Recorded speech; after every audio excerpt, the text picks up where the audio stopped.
Hello everyone. Today's lesson is for class 10th ICSE from Treasure Trove, the Patriot. The Patriot poem is from the Treasure Trove book for ICSE 10th class students, and this poem is a very important one composed by Robert Browning. What is the meaning of this poem? This poem has reflected the idea of how the life changes according to the situations. The situation of a person, it doesn't remain the same. Nothing is eternal, children. It changes every now and then according to the situation, according to the requisite. Isn't it? So in this Patriot, this poem by Robert Browning, it has been reflected, it has been portrayed and depicted the condition of a man on the gallows when he is going to be hanged, when he is going to be hanged, and when he is brought to the platform to put him to death. In contrast, the man who recollects what had happened to him 1 year before. When you keep doing the things to satisfy yourselves, sometimes you do the things beyond proportion. Isn't it? That is not expected of. Beyond your capacity, beyond someone's expectation, you do many things. But it is not necessary, children, that those things will be appreciated, admired, and will be accepted by your fellow beings. So this is a contrast poem. It is a monologue in which the man speaks to you, the man on the gallows, on the platform of death. He is speaking to you. He tells as if it is a narration like 1 year before what happened to him. He was being felicitated and honored by his fellow beings, his town people. Why? Because he must have done a great deed. He must have brought about a victorious moment for the town. When he came back to his town, it was all roses, roses everywhere. He was being felicitated. He was so overwhelmed to see the warm welcome he received from his fellow beings. Right? The Patriot. He came back with a victory. That feather in the victorious cap brought him all the accolades, the love, warmth from the people. The people were scattered all over. And he was being given a warm welcome with roses, flowers and fragrance, and their cries and shout of admiration. It was not a shout or cry of agony. It was a shout and cry of appreciation and admiration. He was being admired a year back when he had come to the same town with that victory. But the same after 1 year, there is a contrast that has happened, children. Right? What has happened? So this is what is being portrayed and depicted in the poem. That situation doesn't remain the same. It is not eternal. The fame and the honor that we receive, that is not long lasting.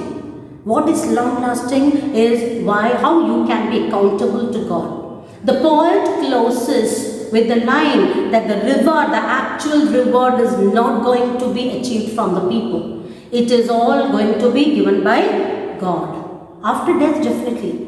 Isn't it? So he is put to death. He is going to be hanged at the end of the poem. And he is recollecting at that moment when he has a pain everywhere, when the people are just throwing the stones on him. Why? The same person was honored 1 year back when he brought about good accolades and laurels and fame and good deeds.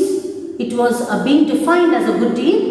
Then later on, after 1 year, the situation changes. So this is what is the theme of the poem. What? That nothing is eternal. Everything, the lifestyle changes. It keeps changing according to the situation. You should satisfy and self-motivate yourself.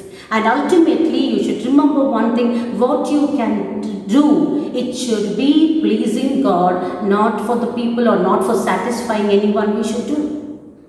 We do definitely, we need to be compassionate, right? but that compassion itself should not turn the table against us.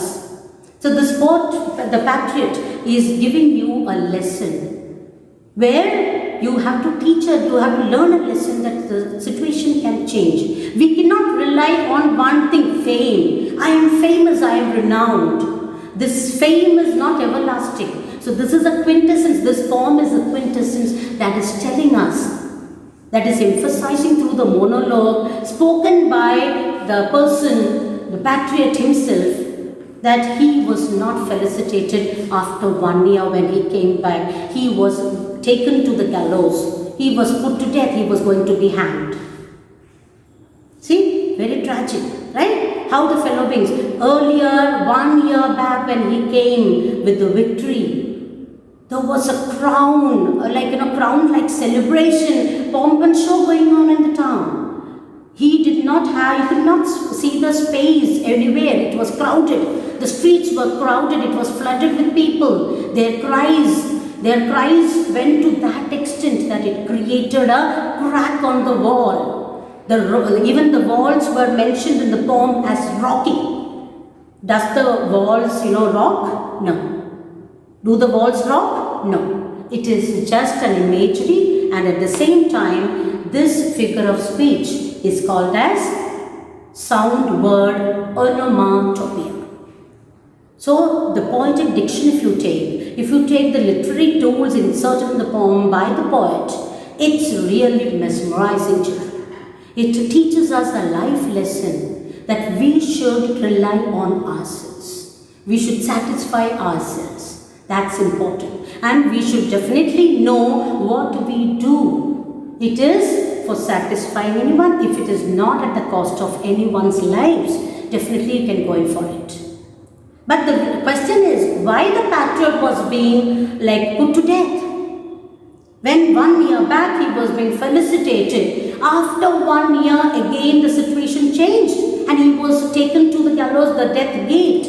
He was standing at the shambles of the gate and he was taken to the gallows on the platform. And the people were just throwing, stones at him. Why? Because many people must have died. The victory was not the main focus. Victory was not the main accepted fact. They could not accept, they could not bear the loss of many people who died because of the battle initiated by this Patriot. So that became the main accusation. Isn't it? Any time felicitation can be changed to accusation. Admiration is never lasting. It's not long lasting, children. That is the main lesson we are getting from this poem, The Patriot. I'm going to read the first stanza. It was roses, roses all the way. See, when the Patriot is coming back to his town after the victorious moment, after winning the battle or the war, when he comes back to his town, it was roses, roses. Why? The emphasis given, roses, roses. Why there is a repetition? The repetition is there because to emphasize, and it creates a pictorial representation which stands for celebration. Roses, roses. Roses always symbolically stand for love. So here it was roses, roses all everywhere. When? With myrtle mixed in my path like mad. Like the mad people. It was on, there was no space found. Everywhere scattered. What? Myrtle. It's a kind of tree that will have pink and white blossoms. Not only roses. Along with roses, even the myrtle that was found scattered on the path to welcome him, like mad. Why like mad? Like mad, it is a literary tool that makes it simile, children. Like mad means like the mad people. It is a metaphor too. At the same time, it is a literary tool that tells that it is a simile, comparison. How the flowers were scattered on the path to welcome him. Just like mad, it was all scattered all over, isn't it? So it is called a simile, literary tool, simile. With myrtle mixed in my path like mad, myrtle and mixed. That is making it alliteration, another literary tool, alliteration. What is the meaning of alliteration, children? When the consonants of the words get repeated. When the consonants are getting repeated in the line, in any line, that is called as alliteration. Here you can see myrtle and mixed M and M words, isn't it? So that's making it alliteration. The house roof seemed to heave and sway. He could see the flags everywhere. The house roofs, all the houses were illumined, decorated with flags. He could see. He was rejoicing in his mind when he saw that he is going to get a warm welcome this way. He never expected. When he comes back, he could see the flowers. That is one imagery, myrtle and flowers to express their love.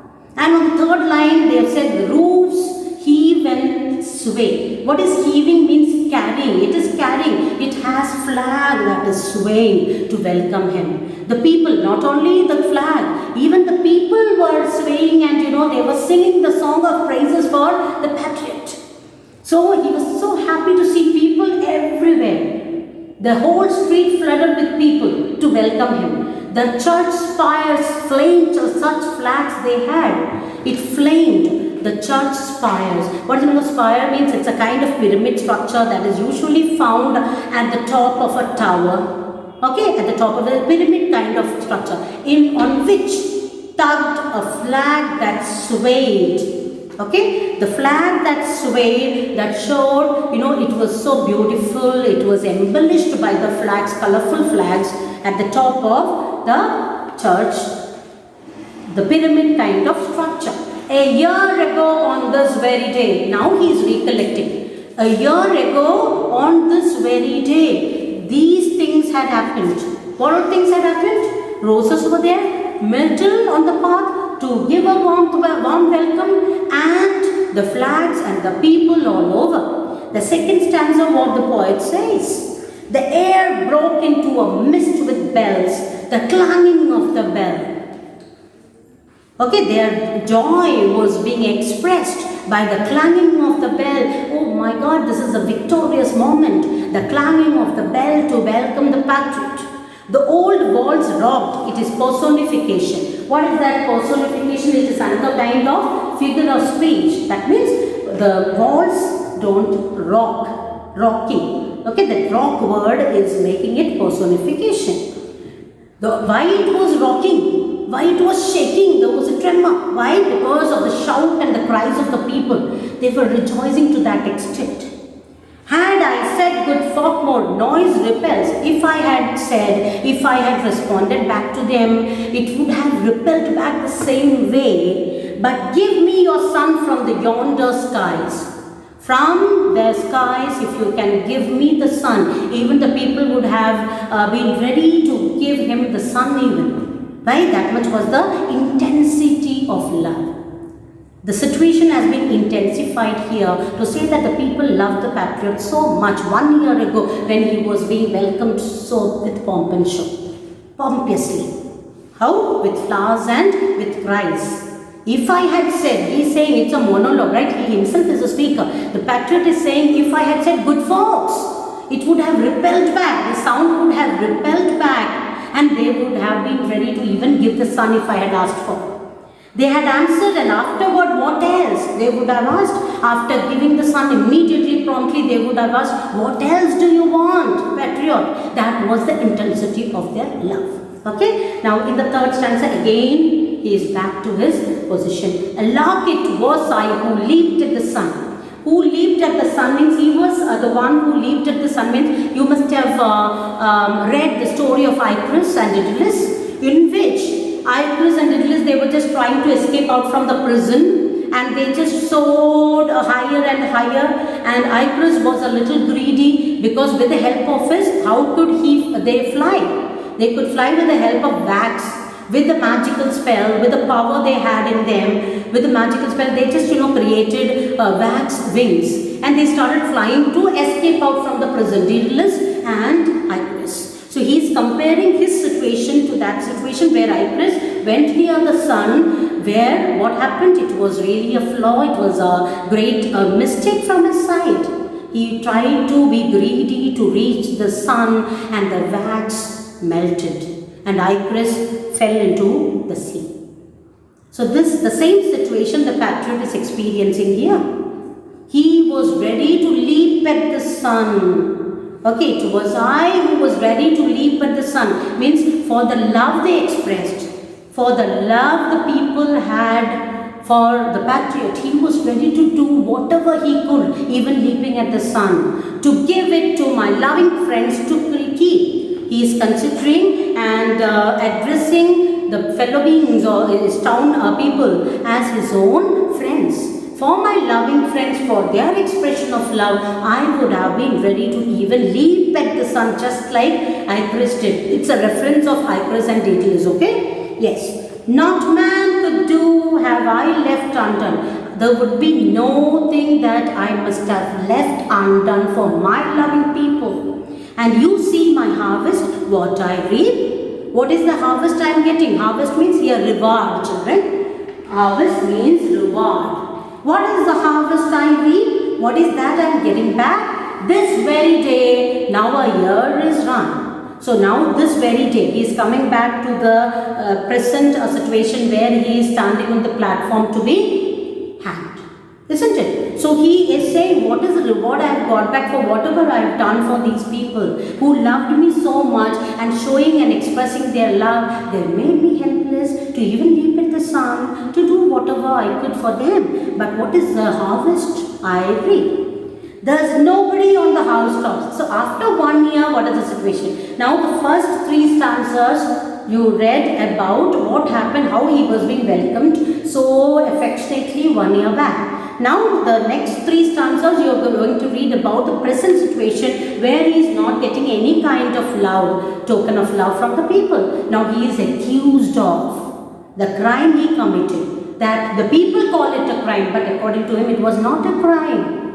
Isn't it? There's nobody on the housetops now. Earlier when he came, it was all flooded. All the house roofs were all scattered. It heaved and swayed. People were moving and crying and shouting to welcome him. But now the housetops, nobody could be seen. Just a palsied few at the window set. Palsied few means the affected people, the victims, those who must have lost their dear ones in the war. Okay, the palsied or the sick people, they were seen at the window set, just peeping in through the window. For the best at the sight is all allowed at the shambles gate, or better yet, by the way, scaffold's foot I trod. Now I am being just dragged and I am being pushed to the shambles gate. Now I am, where is the Patriot standing at present? After 1 year, he is standing at the shambles gate. Shambles means troublesome condition. The fettle of the Patriot was really troublesome at that point of time. When he was standing at the shambles gate, the death gate, scaffold. What is the meaning of scaffold? Means a platform where he was standing, his blindfolded.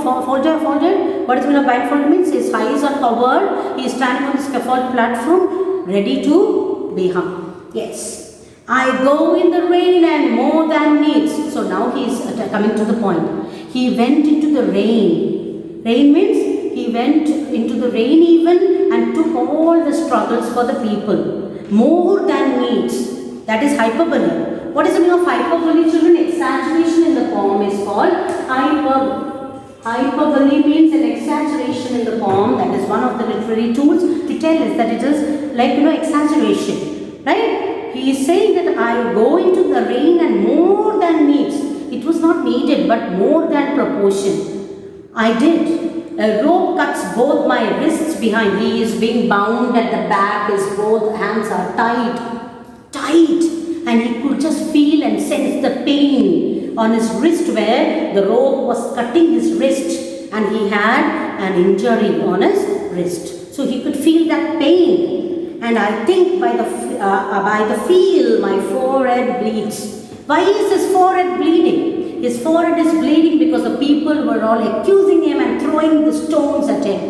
So his forehead also, he felt that it is bleeding. Right? He could not. Why he couldn't see the people, what the people were doing? Because he was being blindfolded. Okay? And I think by the feel my forehead bleeds for thy fling. Fling means throw. They were throwing the stones. Whoever has a mind, it's whoever was disturbed, whoever was in the trauma situation, they were all throwing the stones at me for my years' misdeeds. They are calling it years' misdeeds. What does the meaning of misdeeds means? The misdoings, wrongdoings. What did he do? What was the wrong thing he did? Nothing. He wanted to do more for his people. So more were involved, and he must have advanced for the war, and many people died. So that they call it as misdeeds. They are not ready to accept such a loss. Last stanza. Thus I entered and thus I go. Why does he say thus I entered? So this is how I entered. So it is a contrast poem, right? He himself is speaking to you like a monologue. He says that 1 year back what happened to him, and after 1 year in contrast what is happening to him. So thus I entered 1 year back, and now I am now going. Where is he going? He is going to die. He is going to be prosecuted and punished by the people. In triumphs means in victories, people have dropped down dead. Why? Because in triumph, because of the victory. Definitely if you need gain, there will be pain. Right? So he must have done hard, and he must have involved many people in his war, and many were dead. Right? So in triumphs means in victory. Just for victory, he must have sacrificed many of the lives of his own fellow beings. Isn't it? So paid by the world, what dost thou owe? Oh, what should I get back? What should I get back for this? This is what is being called by the people as misdeed. Me, God might question. Now it's God might question me. Now after death, he will go to the heaven, and God may question him. What you have got by doing all these things for your fellow beings? 1 year's time to change all your good deeds and fortunes to misdeeds and misfortunes. Isn't it? So the God shall repay, I am safer so. Then he thinks even at that moment. So this is completely philosophical. At the end, the poet has nutshelled it by saying, and by just giving a philosophical touch, saying that it is going to end up. Right? So God, he is going to get the real reward for the merit from God. He needs to please the God. So this is the philosophical alacrity, children. What is the truth? Whatever you do, whatever you are not doing, you should think whether it's right or wrong. Whether you feel it's right really, it's not at the cost of anyone's laws or at the lives of anyone, at the cost of anyone's lives. Definitely you are going to be rewarded by God. This is what is the end. The Patriot has ended up with a beautiful philosophical thought, saying that I shall be repaid by God. So this was the poem, The Patriot. That is the second poem. Earlier you must have already learned why the caged bird sings. This is the second poem, The Patriot by Robert Browning. I taught you about hyperbole, exaggeration. I taught you alliteration. I taught you simile. We discussed about onomatopoeia too. What is onomatopoeia? It's a sound word like thud, clang, splash. These words are all called as sound words, onomatopoeia. So here I come to an end of this lesson, The Patriot, the poem by Robert Browning. I hope it must be clear to you. So please read, understand and learn well. Be clear with the concepts. Thank you so much. Take care.